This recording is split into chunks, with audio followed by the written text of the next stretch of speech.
Bonjour Thibaut de Meyer. Vous êtes une rencontre superbe. Je ne sais pas comment je peux qualifier ça, mais depuis 3 jours, on se fréquente. Et il y a quelque chose qui est passé entre nous deux. Et quand je vous ai vu, je vous ai entendu parler du cinéma, j'avais juste une seule envie, c'était poser mon micro et de m'asseoir à côté de vous pour vous écouter tout le temps. Alors, je ne savais pas que vous étiez médaillé de l'Académie des arts et sciences et lettres de Paris. Vous m'impressionnez. Vous m'impressionnez, mais c'est votre gentillesse qui m'impressionne. C'est votre sympathie. Alors, je suis très fier d'être avec vous. Et dites-moi, parlez-moi un petit peu de vous. Parler de moi, c'est un peu compliqué. Je suis avant tout un vrai passionné de cinéma.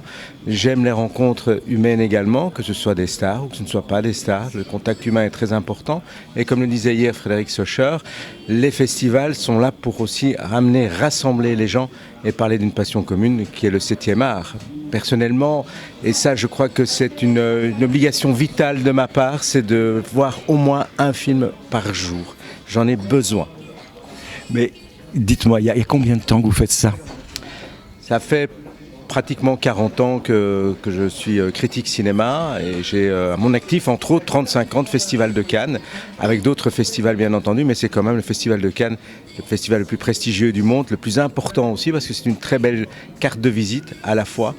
Quand on va interviewer une personnalité en dehors de Cannes, puisque je viens de la province de Luxembourg, vous savez, les personnalités viennent et puis ils nous prennent un peu de haut. Et puis quand ils savent que ça fait autant d'années que je couvre le Festival de Cannes, on vous regarde différemment et la qualité des réponses est différente également. Et le contact aussi.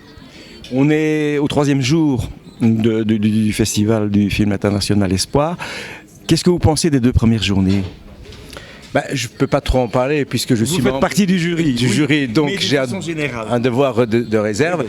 Oui, c'est très intéressant. Bon, il y a quelques films que j'avais déjà vus auparavant, mais j'en ai découvert d'autres. Et puis on a fait de très belles rencontres. Je pense notamment à Jean-Luc Couchard, que je ne connaissais pas à ce niveau-là. Là, on a quand même un petit peu resserré les liens. Et c'est un homme formidable parce qu'on a une image de lui en tant qu'acteur. On pense notamment à Dickeneck, on pense notamment à Taxi, etc.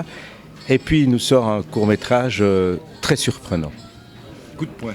Un coup de poing, on ressent la sensibilité également de la personne. Alors vous avez encore un beau travail aujourd'hui, puisqu'il va falloir à un moment donné choisir un film.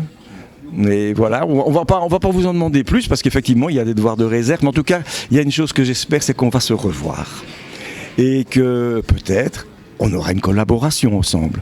Parce que City Light a décidé, et c'est grâce à l'ambiance du festival, grâce à la richesse des personnes qu'on y a rencontrées, que nous avons décidé maintenant d'aider, de soutenir le cinéma belge.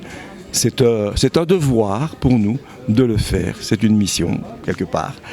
Et on est heureux de ça. Mais c'est très important. Il faut effectivement soutenir le cinéma.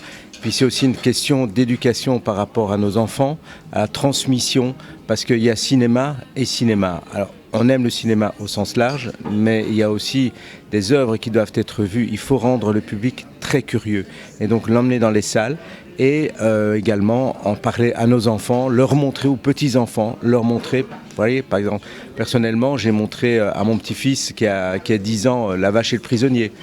Alors il me dit, mais papy, ça va rester comme ça tout le temps. Mais de quoi? Il n'y a pas de couleur. Non, là, il n'y avait pas de couleur à ce moment-là. Et vous voyez, donc c'est ça, c'est qu'il faut vraiment éduquer les enfants, la jeunesse, pour leur faire connaître le cinéma, je veux dire le vrai cinéma, et surtout développer leur esprit critique. C'est très important de développer l'esprit critique. Merci Thibaut, on se revoit très vite. Avec plaisir. Merci à vous Patrick.